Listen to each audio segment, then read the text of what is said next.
جو زنا پر جو حکم لگایا جاتا ہے اس کی شرط کیا ہے؟ اس کی شرط یہ ہے کسی بھی چیز کو ثابت کرنے کے لیے شریعت کا قانون یہ ہے کہ یا تو دو مرد گواہی دے دے تو بات مان لی جاتی ہے، یا ایک مرد اور دو عورتیں گواہی دے دے تو بات مان لی جاتی ہے۔ لیکن اس میں ایسا نہیں ہے، زنا کے بارے میں ایسا نہیں، زنا کے لیے 4 مردوں کا ہونا ضروری ہے، 4 مرد گواہی دیں کہ انہوں نے زنا کیا ہے تو تب بات بنے گی۔ اگر کوئی چاروں میں سے، بلکہ فقہ کی کتابوں میں لکھا چاروں کے الفاظ ایک ہونے چاہیے،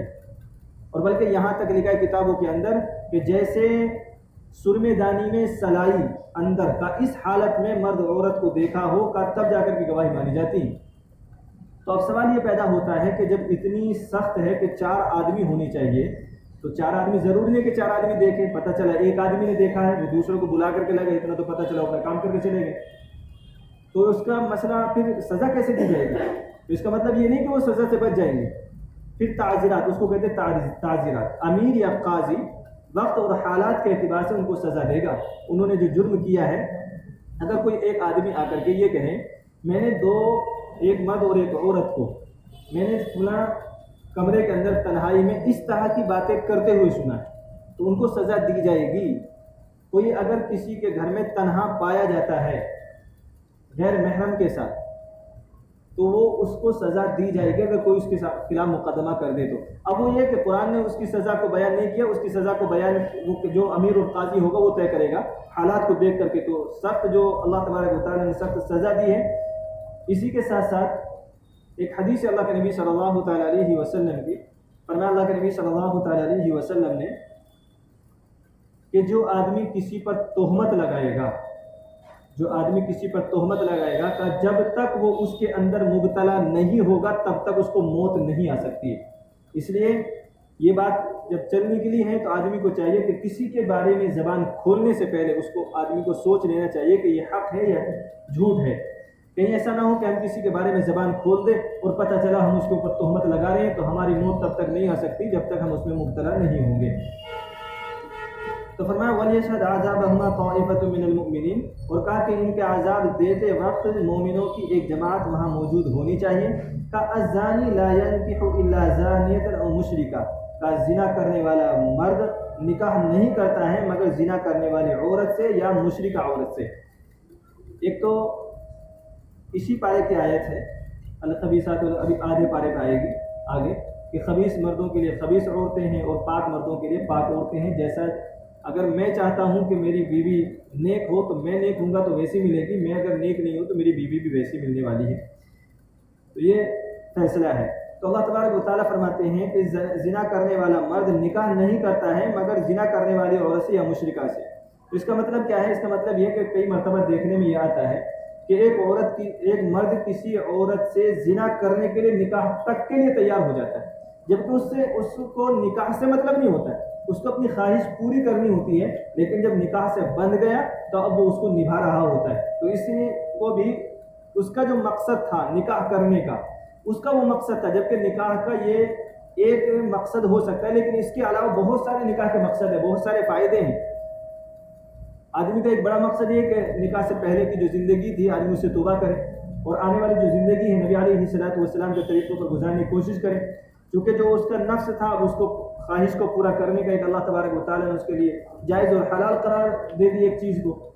تو اب اپنی زندگی کو صحیح اللہ کے نبی صلی اللہ تعالیٰ علیہ وسلم کے شریعت و سنت پر چلنا اس کے لیے آسان ہو سکتا ہے۔ تو فرمایا وَالزَّانِيَةُ لَا يَنكِحُهَا إِلَّا زَانٍ أَوْ مُشْرِكٌ، فرمایا اور زنا کرنے والی عورت نکاح نہیں کرے گی مگر زنا کرنے والے مرد یا مشرک مرد سے۔ وَحُرِّمَ ذَلِكَ عَلَى الْمُؤْمِنِينَ، اور فرمایا کہ یہ ایمان والوں پر حرام کر دی گئی ہے زنا کرنا بھی اور مشرکہ عورت سے نکاح کرنا بھی اللہ تبارک و تعالیٰ نے اس کو حرام قرار دیا ہے۔ فرمایا وَالَّذِينَ يَرْمُونَ الْمُحْصَنَاتِ ثُمَّ لَمْ يَأْتُوا بِأَرْبَعَةِ شُهَدَاءَ فَاجْلِدُوهُمْ 80 جَلْدَةً وَلَا تَقْبَلُوا لَهُمْ شَهَادَةً أَبَدًا۔ فرمایا جو آدمی عیب لگاتے ہیں پاک دامن عورتوں پر، جو تہمت لگاتے ہیں پاک دامن عورتوں پر، پھر وہ 4 گواہ پیش نہیں کر پاتے ہیں، ثم لم یأتوا بأربعة شہداء، پھر وہ 4 گواہ پیش نہیں کر پاتے ہیں، تو اب جس نے تہمت لگائی ہے اس کے لیے کیا سزا ہوگی؟ اگر کسی نے قاضی کے سامنے مقدمہ پیش کر دیا کہ میں نے ان دونوں کو دیکھا ہے کہ یہ آدمی زنا کر رہا تھا فلاں عورت کے ساتھ، اور وہ قاضی کہے کہ 4 گواہ پیش کرو، وہ 4 گواہ پیش نہیں کر پایا، تو اب اس نے جو تہمت لگائی ہے تو اس کو اللہ تبارک و تعالیٰ کی طرف سے سزا ہوگی فَجْلِدُوهُمْ 80 جلدہ، تو اس کو پھر 80 کوڑے مارے جائیں گے، اس تہمت لگانے والے کو 80 کوڑے مارے جائیں گے۔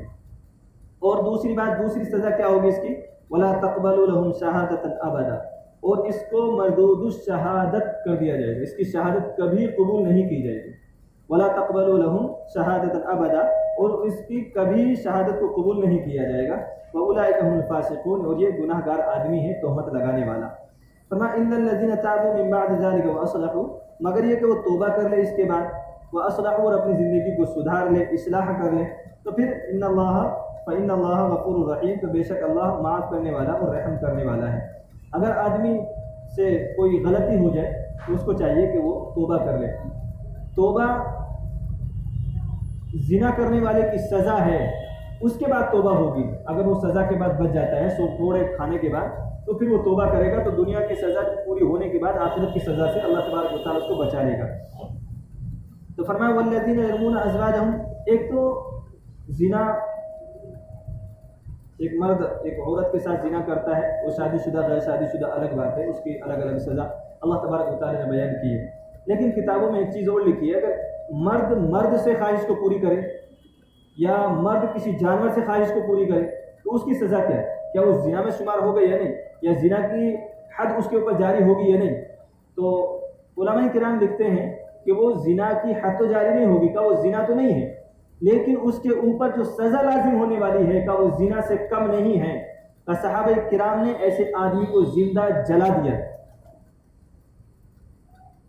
کوئی آدمی مرد سے خواہش پوری کرے یا جانور سے خواہش پوری کرے، کہ صحابہ کرام نے ان کو زندہ جلانے کا حکم دیا ہے۔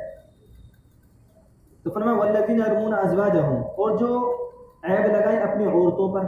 اپنی بیویوں کے بارے میں کوئی اگر کہے، ولم یکن لہم شہداء الا انفسہم،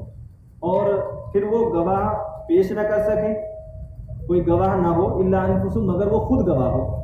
فشہادت احدہم 4 شہادات باللہ، اس کو لعان کہتے ہیں۔ اگر مرد یہ کہے کہ میری بیوی نے زنا کیا ہے کسی مرد کے ساتھ، جیسے اللہ کے نبی صلی اللہ تعالیٰ علیہ وسلم نے یہ آیت پڑھ کر کے صحابہ کرام کے سامنے سنائی،